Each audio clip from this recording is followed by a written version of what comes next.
This is what people don't see, is the moments before you take your drag run and you're absolutely bricking it, and you've got all these systems to try and remember to switch on. So I turn it on, put it in dynamic, make sure it's in sport, turn off the traction control. Is the draggy running? Is the camera running? Turn the hazards on, do a burnout, turn them off again, check I'm in the right map, and then launch it. How hard could it be?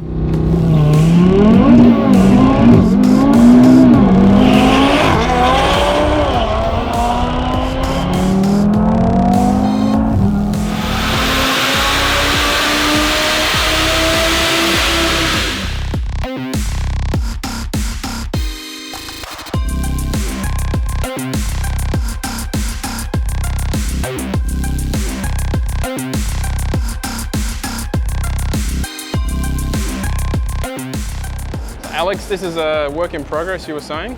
Yeah, it is a bit of a work in progress. Bit of a beast, this one. TT RS 8S, Daza engine, so the famous 5-cylinder with pretty much everything thrown at it. It's got a built engine. We didn't build it, another local shop did, and it's held together, which has been really good. We took the car on, did a bit of tuning, and the hybrid turbo that it had failed. So customer took the opportunity to do one up on that. We put a Precision 64-66 in it, running it about £36 at the moment.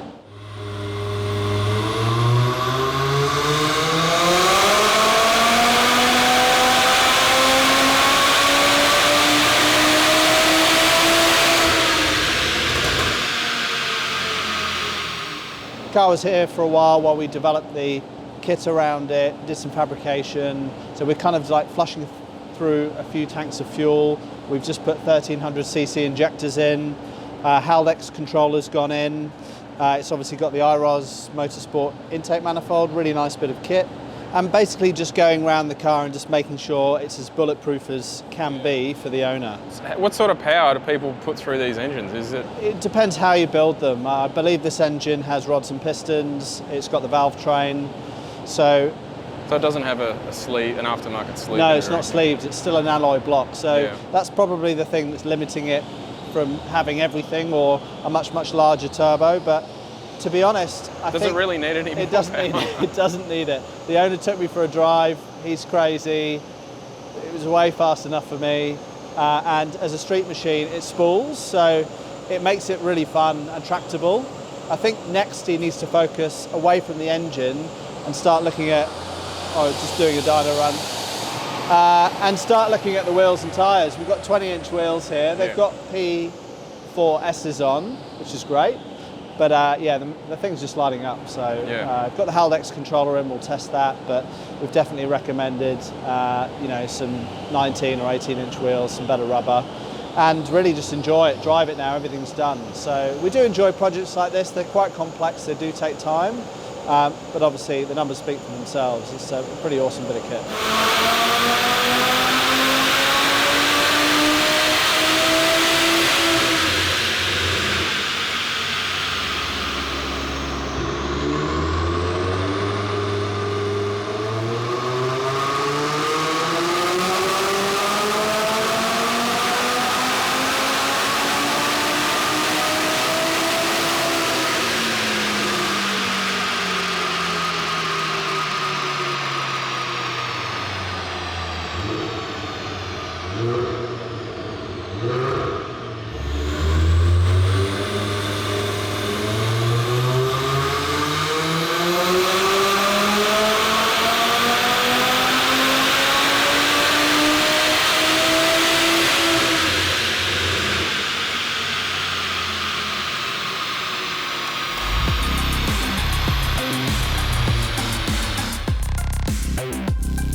Yeah, we had a bit of luck with this one actually.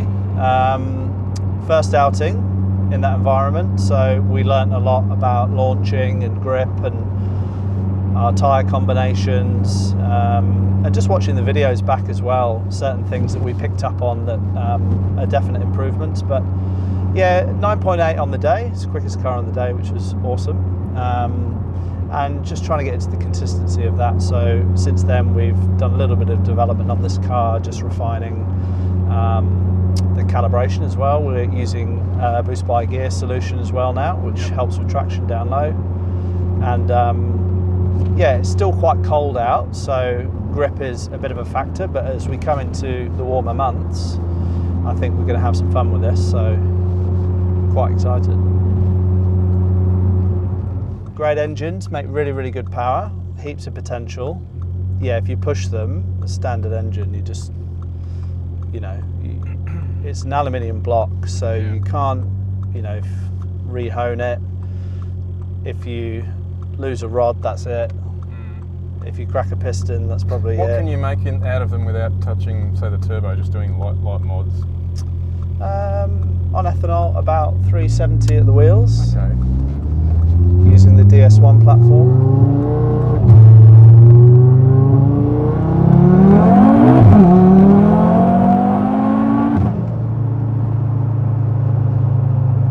£37. Yeah. So has this got a built gearbox? Yeah, built engine, rods, pistons, valve springs. Pretty simple build, to be honest. But it's got rid of some of the weaknesses. The engine is complemented by a pretty strong gearbox from factory, but it's got a set of clutches in it, software to match. It's got a wave track in the front as well. Yeah. So I mean, if that was a rear-wheel drive car, that would just turn the tyres. Yeah, I mean, it's turning tyres, all four of them at the moment. You can feel it scrambling a bit. Yeah. They are 20-inch wheels. 20-inch wheels, the road temperature's not exactly in our favour. No, it's not. But yeah, she's certainly spicy. Jordo, what is that top you're wearing? Is that your own car? You've put your own car on a t-shirt. Yeah. I am guilty of having my own car on a t-shirt. As you can see here, this is my GSR / I'll just call it an Evo. Full boost, we love the 90s.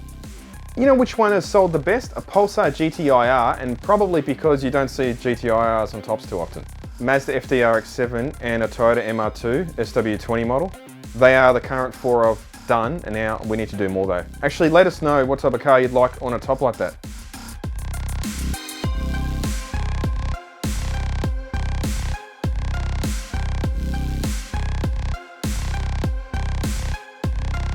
So for the record, Luke, you need a new vest because that thing is looking pretty daggy.